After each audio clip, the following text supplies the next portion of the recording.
اور وہاں ان سے گفتگو کرتی ہے اور ان کو تسلی دیتی ہے آپ کے بیٹے کو کچھ نہیں ہوگا، آپ پریشان نہ ہوں، آپ یہاں آرام کریں ہمارے پاس، اور حکم دیتی ہے ان کے لیے کھانے کا بندوبست کیا جائے۔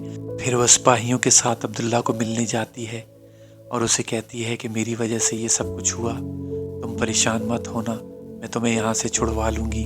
اور پھر وہ بادشاہ سلامت کے پاس جاتی ہے اور ان کو عرض کرتی ہے ان کا کوئی قصور نہیں، عبداللہ نے بھی کچھ نہیں کیا، آپ جس سے کہیں گے میں اس سے شادی کر لوں گی، لیکن عبداللہ کو چھوڑ دیا جائے۔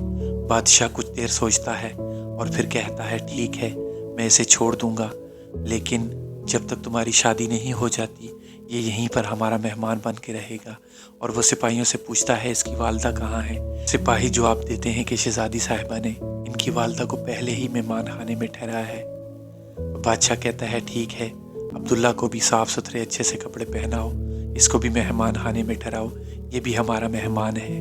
لیکن وہ کہتے ہیں نہیں ہم جانا چاہتے ہیں، لیکن بادشاہ کہتا ہے نہیں، یہ میرا حکم ہے کہ آپ لوگ میری بیٹی کی شادی تک یہیں رہیں گے اور ہمارے مہمان بن کر رہیں گے، ہم آپ پہ کوئی ظلم نہیں کریں گے۔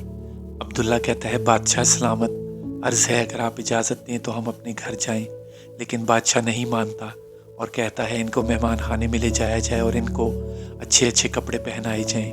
وہ دونوں پھر ہاں میں سر ہلاتے ہیں اور مہمان خانے کی طرف چل دیتے ہیں، شہزادی بھی ساتھ ہوتی ہے اور بادشاہ سلامت اپنے خوابگاہ میں واپس چلے جاتے ہیں اور پھر ان کو صاف ستھرے کپڑے پہنا کر مہمان خانے میں ٹھہرایا جاتا ہے۔ شہزادی ان سے وہاں معافی مانگتی ہے اور کہتی ہے میری وجہ سے آپ کو تکلیف ہوئی۔ شہزادی کی آنکھوں میں آنسو ہوتے ہیں، لیکن لکڑہارے کی والدہ یعنی عبداللہ کی والدہ اس کے آنسو صاف کرتی ہے اور کہتی ہے جو بھی ہوگا اللہ بہتر کرے گا۔ اتنے میں پیغام رساں بادشاہ سلامت کے پاس پیغام لاتا ہے کہ آپ کے دوست اور ان کی فیملی کل یہاں پہنچ جائے گی۔ پھر ان کے استقبال کی تیاریاں شروع ہو جاتی ہیں اور عبداللہ اور اس کی والدہ مہمان خانے میں ٹھہر جاتے ہیں، جہاں پر خاص لوگوں کو ٹھہرایا جاتا ہے اور ان کی خاطر تواضع کی جاتی ہے اور وہ لوگ آرام کرنے لگ جاتے ہیں۔ اور پھر اگلے دن صبح بادشاہ سلامت کے دوست اور ان کی فیملی وہاں پہنچ جاتی ہے، ان کا بھرپور استقبال کیا جاتا ہے، بہت سے ڈھول باجوں اور پھولوں کے ساتھ اور رقص کے ساتھ وہ لوگ بہت خوش ہوتے ہیں۔ پھر ان کے بھی مہمان خانے میں ٹھہرانے کے انتظامات شروع کیے جاتے ہیں اور بادشاہ سلامت کہتے ہیں ان کو اس بارے میں کوئی پتہ نہ چلے جو کچھ کل ہوا یا اس سے پہلے ہوا۔ بادشاہ سلامت یہ تمام انتظامات اپنی نگرانی میں کرواتے ہیں اور ان کا استقبال کر کے اندر لایا جاتا ہے محل کے اندر اور پھر ان کی خوب خاطر تواضع کی جاتی ہے۔ کھانا وغیرہ کھلانے کے بعد ان کو کہا جاتا ہے آپ کافی لمبا سفر طے کر کے آئے ہیں، اب آپ آرام فرما لیں۔ ان کو بھی مہمان خانے میں ٹھہرایا جاتا ہے۔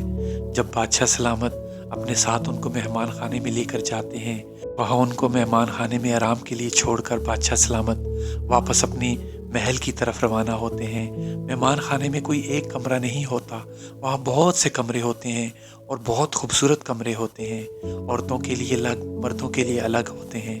شہزادی عبداللہ کی والدہ کی ملاقات دوسرے ملک کی شہزادی اور ملکہ سے کرواتی ہے، دوسری طرف عبداللہ کی ملاقات دوسرے ملک کے بادشاہ اور ان کے شہزادوں سے ہوتی ہے، اور یوں ہی ان کی بات چیت ہونے کے بعد وہ آرام کرنے لگ جاتے ہیں۔ پھر رات کے کھانے کا انتظام کر کے ان کو بلایا جاتا ہے، عورتوں کے لیے الگ کھانا لگایا جاتا ہے، مردوں کے لیے الگ لگایا جاتا ہے، کیونکہ احترام کیا جاتا ہے پردے کا۔ پھر یہ سب لوگ کھانا کھاتے ہیں اور تھوڑی سی بادشاہ سلامت کے ساتھ ٹہل قدمی ہوتی ہے اور اس کے بعد یہ لوگ مہمان خانے میں آرام کے لیے چلے جاتے ہیں۔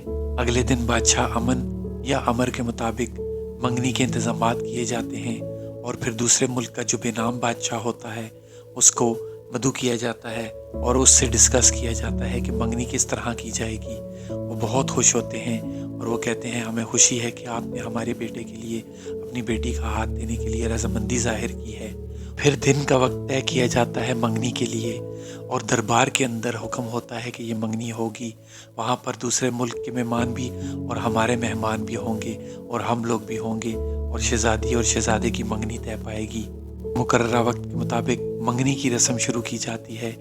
تخت کے بائیں طرف عورتوں کے لیے انتظام کیا جاتا ہے اور تخت کے دائیں طرف مردوں کے لیے، اور دونوں ملکوں کے بادشاہ تخت پر براجمان ہوتے ہیں اور بے نام بادشاہ اپنی ملکہ کی طرف دیکھ کر مسکرا رہے ہوتے ہیں، لیکن ایک دم پریشان ہو جاتے ہیں۔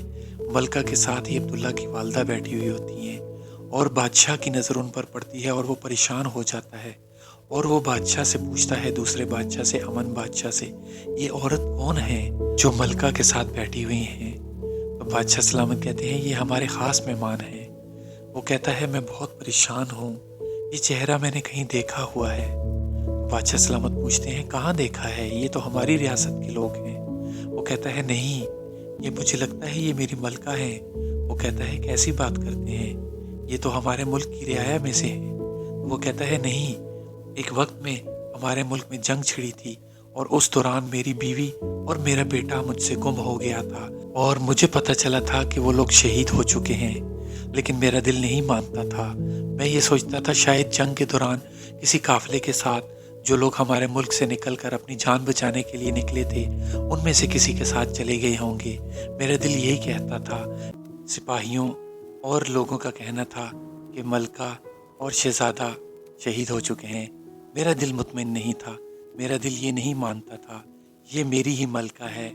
پھر بادشاہ امن شہزادی کو بلاتا ہے اور کہتا ہے عبداللہ کی والدہ کو لے کر آئیں۔ جیسے ہی عبداللہ کی والدہ آتی ہیں تو بادشاہ بے نام دیکھ کر حیران رہ جاتا ہے، وہ سچ میں اس کی ملکہ ہوتی ہے اور ملکہ بھی بادشاہ بے نام کو دیکھ کر حیران ہو جاتی ہے کہ اس کا بادشاہ یعنی اس کا سر کا تاج زندہ ہے۔ دونوں ایک دوسرے کو دیکھ کر خوش ہوتے ہیں اور وہ پہچان لیتے ہیں ایک دوسرے کو۔ پھر بادشاہ امن کو ساری داستان سناتے ہیں، ان کو بتاتے ہیں کہ ان کے ملک پر ایک دفعہ حملہ ہوا تھا اور اس حملے کے دوران سب لوگ ادھر ادھر بکھر گئے تھے کیونکہ وہ اتنا شدید حملہ تھا کہ اس میں محسوس ہوتا تھا کہ سب لوگ مارے جا چکے ہیں، لیکن ہوا ایسا تھا کہ ان کی فورسز نے بعد میں دوبارہ جب ان کے اوپر اٹیک کیا تو اپنے ملک کو، اپنی سلطنت کو بچا لیا، لیکن کچھ لوگ کچھ قافلوں کے ساتھ نکل کر وہاں سے دوسری سلطنتوں میں چلے گئے تھے۔ پھر عبداللہ کو بلایا جاتا ہے اور عبداللہ کو بتایا جاتا ہے کہ یہ آپ کے والد ہیں۔ عبداللہ دیکھ کر پریشان ہو جاتا ہے اور رونے لگ جاتا ہے۔ پھر بادشاہ اسے گلے لگاتے ہیں اور اسے بتاتے ہیں کہ تم میرے بیٹے ہو۔ پھر ساری داستان اس کو بھی سناتے ہیں۔ وہ کہتا ہے کہ مجھے کبھی ماں نے بتایا ہی نہیں کہ میں ایک بادشاہ کی اولاد ہوں، میں تو اپنے آپ کو لکڑہارا ہی سمجھتا رہا شروع سے۔ پھر بادشاہ امن اپنی شرمندگی کو مٹانے کے لیے بے نام بادشاہ کو بتاتا ہے میری بیٹی اس کو پسند کرتی تھی اور میں اسے لکڑہارا سمجھ کے اس سے نفرت کرنے لگ گیا۔ میں تم سے بھی معافی مانگتا ہوں اور میں اس سے بھی معافی مانگتا ہوں۔ لیکن بادشاہ بے نام شہزادی کو بلاتا ہے، اس سے پوچھتا ہے تم کس سے شادی کرنا چاہتی ہو؟ شہزادی کہتی ہے میں عبداللہ سے شادی کرنا چاہتی ہوں، میں اس سے پیار کرتی ہوں۔ پھر عبداللہ سے پوچھا جاتا ہے، عبداللہ کہتا ہے جیسے آپ کی مرضی، آپ مجھے اتنے سالوں بعد ملے ہیں تو جیسا آپ چاہیں گے ویسا ہوگا۔ پھر بادشاہ امن اور بے نام بادشاہ دونوں کی شادی کا اعلان کرتے ہیں اور کہتے ہیں منگنی نہیں ہوگی، اب دونوں کی شادی ہوگی۔ پھر ان دونوں کی شادی کی تاریخ طے کی جاتی ہے، پھر ان دونوں کا نکاح ہوتا ہے اور دھوم دھام سے شادی ہوتی ہے اور دونوں ملک بہت خوشحالی کے ساتھ رہتے ہیں۔ لیکن کون جانتا تھا کہ ایک لکڑہارا بادشاہ کا بیٹا ہوگا، اور یہ کون جانتا تھا کہ شہزادی کی خواہش بھی پوری ہو جائے گی۔ امید ہے آپ کو آج کی ویڈیو پسند آئی ہوگی۔ ویڈیو کو لائک، شیئر اور چینل کو سبسکرائب کر کے بیل آئیکن کے بٹن کو پریس کرنا مت بھولیں تاکہ میری حوصلہ افزائی ہو، اور سبسکرائب ضرور کیا کریں، آپ لوگ سبسکرائب نہیں کرتے۔ ملتے ہیں اگلی شاندار ویڈیو میں۔